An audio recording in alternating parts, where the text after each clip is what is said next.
Hello friends, ગઈકાલની વાત છે એના એ ઘણા બધા મને રિસ્પોન્સ પણ મળ્યા. એવી જ એક વાત મિત્રો, આપણે જિંદગી છે એ બીજી વાર મળશે એની કોઈ ખાતરી નથી. કેટલી છે એની પણ કોઈ ખાતરી નથી. અમૂલ્ય છે પણ અલ્પ છે. તો એને ગુસ્સામાં, વેરઝેરમાં, નફરતમાં, કોઈને છેતરી લેવામાં, કોઈની નિંદા કરીને આવી રીતે વેડફી નાખવા કરતાં કંઈક એવું સરસ કામ કરીએ કે આપણને આનંદ થાય, સમાજને પણ ઉપયોગી થાય અને સાથે સાથે આપણને ભગવાને આપેલી જે જિંદગી છે ને એ સાર્થક થાય. મિત્રો, જે વસ્તુ આપણે ઘરમાં ઘણી વખત કહીએ ને કે જે વસ્તુ જેના માટે લાવ્યા હોય એના માટે જ એનો ઉપયોગ થાય તો એ વસ્તુ સાર્થક થાય. આપણે વોશિંગ મશીનમાં વાસણ ના ધોઈ શકીએ અને ડિશવોશરમાં કપડાં ના ધોઈ શકીએ, તો જો એની આપણને ખબર પડતી હોય, ઇસ્ત્રી કરવા માટે થઈ અને જે ઇસ્ત્રીનો જે ઉપયોગ છે ત્યાં આપણે ફ્રીજનો ઉપયોગ ના કરી શકીએ અથવા બલ્બનો ઉપયોગ ના કરી શકીએ, તો એવી રીતે માનવ જીવન છે એ કજિયા, કંકાસ, વેર ઝેર, નફરત, નિંદા, કોઈને છેતરી લેવા, કોઈનું પડાવી લેવું એ માટે મળેલું જ નથી. તો જે વસ્તુ જેના માટે મળી છે એના માટે ઉપયોગ કરવો એ તો કુદરતી વસ્તુ છે, એમાં આપણે કંઈ નવાઈ નથી કરતા. તો આપણે કંઈક એવા કામ કરીએ. આપણે બધાને ખબર છે રાજસુ યજ્ઞની વાત, કૃષ્ણ ભગવાનની વાત, બરાબર.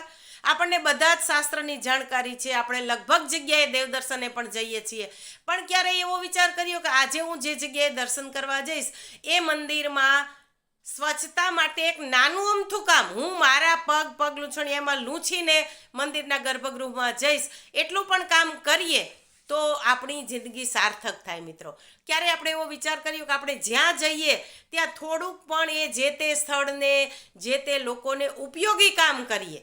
જો એવું કરવાની એક વખત ટેવ પાડશું ને મિત્રો, તો આપણી ફરિયાદ નહીં રહી. આજે આપણે બધા ફરિયાદો કરીએ છીએ, મંદિરમાં ગંદકી બહુ હોય છે, અહીંયા આવું હોય છે, અહીંયા આવું હોય છે, લોકો ખરાબ છે. બધી જ વાત સાચી, જે હકીકત છે એ આ બધાને ખબર છે, પણ હું એમાં સુધારો ક્યાંથી, કેટલો, કઈ રીતે કરી શકું. એ પછી આપણું ઘર હોય કે આપણે બીજાની ઘરે ગયા હોઈએ, આપણે મંદિરે ગયા હોઈએ, બહાર ગયા હોઈએ, ગમે ત્યાં મારી ફરજ છે કે મારે જે પરિસ્થિતિ છે એમાં કંઈક સુધારો કરવો, કંઈક એમાં પરિવર્તન લાવવું. જો આટલું જ આપણે કરશું ને તો પણ દરેક વ્યક્તિ આવું કરવા લાગશે તો કેટલો બધો સુધારો આવી જશે. અને મિત્રો, એવા લોકો આ જગતમાં છે હો. એવું નહીં વિચારતા કે આ કલિયુગ છે. દર વખતે આપણે એવું કહીએ આ તો કલિયુગ છે ભાઈ, આમાં તો બધું આવું જ ચાલે, એમ કરી અને આપણે આપણી જાતને પણ માફ કરી દઈએ છીએ. બલકે આપણી ફરજ હોય છે કે ત્યાં આપણે સુધારો કરી શકીએ એવી આપણી હેસિયત પણ હોય છે, આપણી ફરજ પણ હોય છે, આપણી આવડત પણ હોય છે, આપણી પાસે સમય પણ હોય છે, પણ આપણે એ કામ નહીં કરીએ. હા, બે કોઈની નબળી વાત કરવી હશે તો ફટફટ કરવા માંડશું, એમાં બહુ મજા આવશે. પણ જે તે સ્થળના કંઈ સેવાભાવનું કામ કરવું હશે તો તરત જ આપણે કહેશું કે મારી પાસે ક્યાં ટાઈમ છે, હું ક્યાં નવરી છું. તો મિત્રો, આવા જ એક બેનને આજે હું મળી. ગઈકાલે જે મેં તમને વાત કરી હતી એ બેન છે આરએમસીની ગાડીમાં આવતા બેન. આજે એક બેન એવા છે કે હું દરરોજ વોકિંગમાં નીકળું ત્યારે એ બેન વ્યવસ્થિત રીતે તૈયાર થઈ અને વ્યવસ્થિત રીતે પોતાનું કામ કરતા હોય. આપણે નીકળીએ એટલે જય શ્રી કૃષ્ણ બોલે, સ્માઇલ પણ આપે.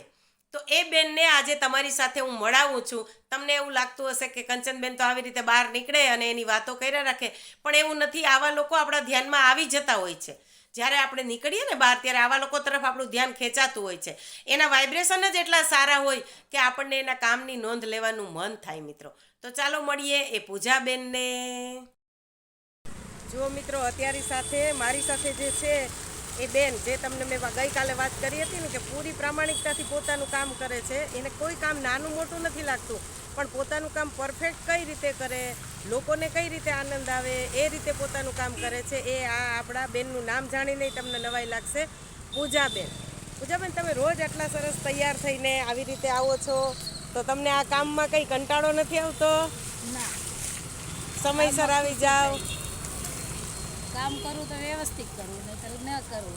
હા, જોયું ને મિત્રો, એ બેને કેવો સરસ જવાબ દીધો. આપણે ઘરમાં કામકાજમાં વેઠ ઉતારીએ છીએ, એ બેન કહે છે કે કામ કરવું તો વ્યવસ્થિત કરવું. જો આ કામ કરવાનું છે, તમે જોઈ શકો છો. પણ આ કામ આ બેન, હું દરરોજ મારું વોકિંગમાં જવાનો ટાઈમ અને આ બેનને સફાઈ કરવાનો ટાઈમ, અને આટલા વ્યવસ્થિત તૈયાર થઈને જ આવ્યા હોય પાછા. એમની નાની દીકરી છે એ પણ.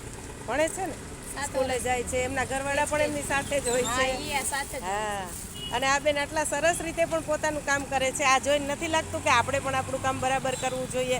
આપણે ઘરમાં નાની એમથી સફાઈ કરવી હોય તો કંટાળો આવે. અરે આરએમસી વાળા ગાડી લઈને આવે છે તો કચરો વ્યવસ્થિત આપણે નાખતા નથી ને પછી બૂમો પાડીએ છીએ ગંદકી કેટલી છે, ગંદકી કેટલી છે.